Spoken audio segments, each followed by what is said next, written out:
અમદાવાદના કેમ્પ હનુમાન પાસે બનેલો ફૂટ ઓવરબ્રિજ શોભાના ગાંઠિયા સમાન બન્યો છે।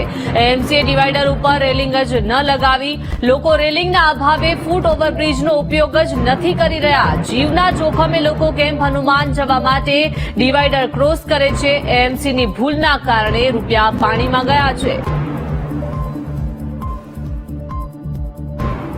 एक्चुअली आम केवुं छे के અહીંથી તમે જાઓ છો ને તો ઘણો ટાઈમ લાગી રહ્યો છે।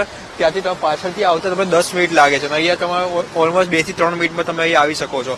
એટલે વધારે પડતા પ્રીફર લોકો અહીંયા કરતા હોય છે। वो एक्चुअली ऐसा है कि वो जो है थोड़ा दूर पड़ता है और यहाँ से क्या है इजी रहता है एकदम बाइक वाला की सीधा यहाँ से आगे डर रहता है, लेकिन अपने को क्या वो उधर एकदम ध्यान भी नहीं जाता है ना, सीधा पड़ता है, इसके लिए लोग ज्यादातर वो इसी को यूज करते हैं। ये हमको यहाँ से शॉर्ट पड़ता है और इतना लॉन्ग जाकर हम टर्न लेके आते हैं, so that's why time consuming लगता है, दैट्स व्हाई इजीली हम इसको क्रॉस करके आ जाते हैं। और दूसरी बात ये है कि यहाँ पे कोई भी रुकावट के लिए बना हुआ नहीं है सीलिंग इसके ऊपर, दैट्स व्हाई हम क्रॉस कर लेते हैं। तो ये सबसे बड़ा लूफहोल है यहाँ का, so we have to work on that.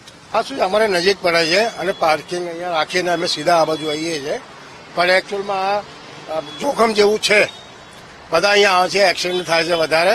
અહીંયા રેલિંગ થવી જોઈએ જ, પણ અહીંયા રેલિંગ નથી। બધી જગ્યા જુઓ રેલિંગ છે, આ બાજુ આ ખાલી ખાંચોમાં રેલિંગ નથી, એટલે અમે આ બાજુથી ક્રોસ કરીને આવીએ છીએ। અમદાવાદ મહાનગરપાલિકા દ્વારા કેમ્પ હનુમાન મંદિર પાસે ફૂટ ઓવરબ્રિજ તો બનાવ્યો, પરંતુ જે ડિવાઈડરનો કટ છે તે બંધ ન કરતા અત્યારે હાલ આ જે ફૂટ ઓવરબ્રિજ છે તે શોભાના ગાંઠિયા સમાન બન્યું છે। દ્રશ્યો પણ જોઈ શકાય છે કે જે લોકો છે અહીં આવતા તેઓ રોડ ક્રોસ કરીને આવી રહ્યા છે અને પોતાનો જીવ જે છે તે જોખમમાં મૂકી રહ્યા છે। એટલે કે ક્યાંક લાખો રૂપિયાના ખર્ચે આ ફૂટ ઓવરબ્રિજ તો બનાવી દેવામાં આવ્યો, પરંતુ જે ડિવાઈડર છે ત્યાં રેલિંગ નથી લગાવવામાં આવી, જેના કારણે આ ખુલ્લી રેલિંગ ક્રોસ કરી અને લોકો જે છે તે રોડ ક્રોસ કરી રહ્યા છે। એટલે કે ક્યાંક મહાનગરપાલિકા દ્વારા આયોજન તો કરવામાં આવે છે લોકો માટે થઈને, પરંતુ તે પૂરતી વ્યવસ્થા જે છે તે નથી કરવામાં આવતી। અને અત્યારે હાલ આ દ્રશ્યો પણ જોઈ શકાય છે કે મોટા ભાગના લોકો જે છે તે રોડ ક્રોસ કરી અને પોતાનો જીવ જોખમમાં મૂકે છે। અને એ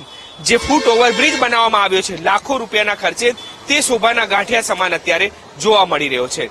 કેમેરામેન આશિષ ડોડિયા સાથે દીપક સોલંકી, વીટીવી ન્યૂઝ, અમદાવાદ।